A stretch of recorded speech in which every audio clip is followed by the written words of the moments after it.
Avvalambor assalomu alaykum. Sizlar bilan Sardorbek Ahmadjonov. Azizlar, hurmatli kuzatuvchilar, bizga kelgan murojaatga ko'ra sizlarga tushuntirib o'taman.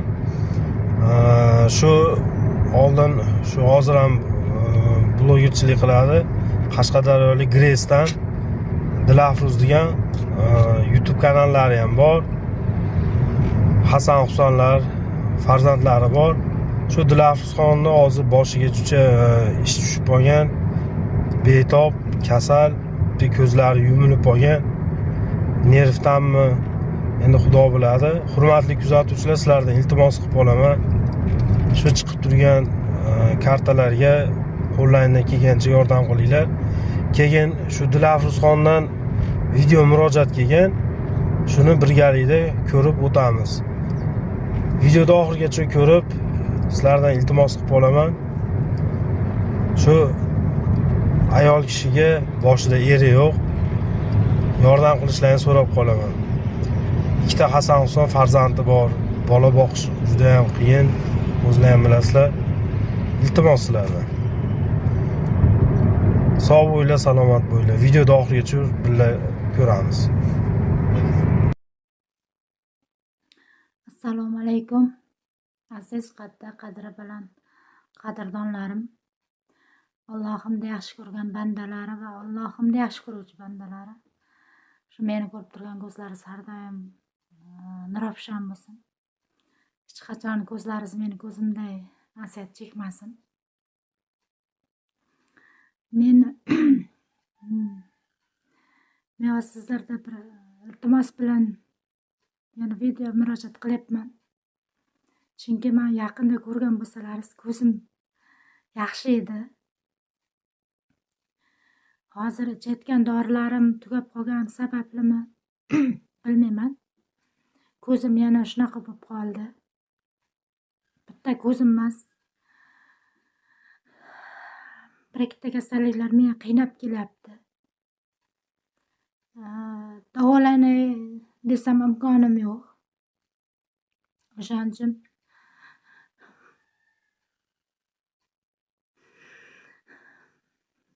borlaringizga shukr deyman.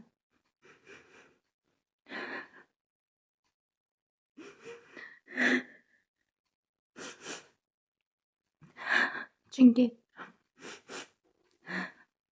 Allohim ham yaxshi ko'rgan bandasiga sinov berar ekanda. O'zimga har doim kuch olaman. Allohim meni yaxshi ko'rgani uchun shuncha sinovlar beradi deyman.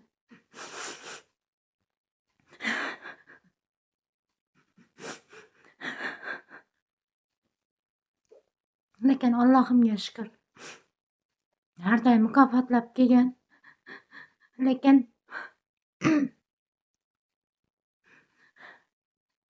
hozir men shu ko'zim shunday yumilib qolgani uchun majburligimda video murojaat qilyapman sizlardan. Iltimos qilaman shu ikkita go'dagim uchun.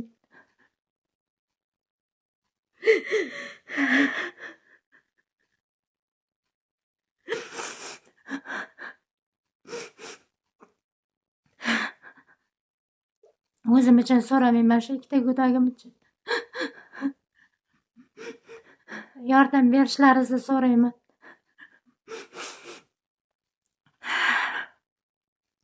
Chunki shu vaqtgacha o'zimga o'zim kuch olayotgandim. Allohimga shukr. Bitta ko'zim yumilib qolsa ham bittasi ko'rayapti-ku derdim-da. Lekin hozir vaziyatim qiyinlashyapti.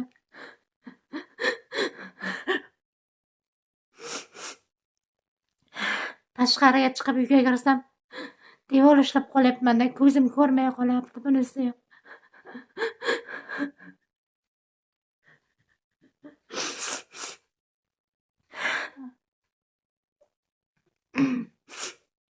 Men to'shakka qolib yoki yotib qolishdan qo'rqmayman. Ikkita farzandim, 6 yoshda Hasan Husan bilasizlar. Stressga tushib hech narsa yemay qoladi-da ular. Agar sening ko'zing ochilsa,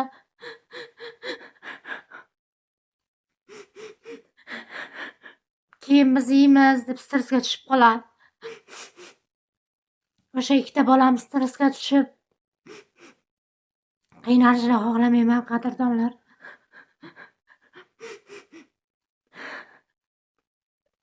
Lekin men sizlarga bunaqa video murojaat qilaman deb o'ylamagandim. Kuchim boricha, imkonim boricha harakat qilib ko'rdim. Lekin hozir hech qanday imkoniyatim ham, yo'lim ham qolmadi. O'shaning uchun sizlardan iltimos qilib video murojaat qilishga majbur bo'ldim, qadrdonlar. Suyanayotgan ota-onam yo'q. To'g'ri, jigarlarim bor, lekin hammasini oilasi bor, qadrdonlar. Kelib men mana yoqda ishimni qilib bera olmaydi. O'shaning uchun iltimos, qadrdonlar. Alloh yo'lida ozgina yordam qilasizlar degan umiddaman. Hammalari jonlari sog'lom bo'lsin, Allohim. Joningiz sog' bo'lmasa hech narsani qizig'i, hech narsa sizga tatimas ekan. Shu bolalarimni kulgisidan, yurishidan, ayajon ko'zing sog'ayib ketadi degan gaplaridan o'zimga kuch olayotgandim. Lekin mana reska havo qizib ketgandan men tashqariga chiqib uyga kirsam, ko'zim bunisi ham ko'rmay qolyapti, qadrdonlar. Shuning uchun iltimos sizlardan. Shu Alloh yo'lida ozgina yordam qilasizlar.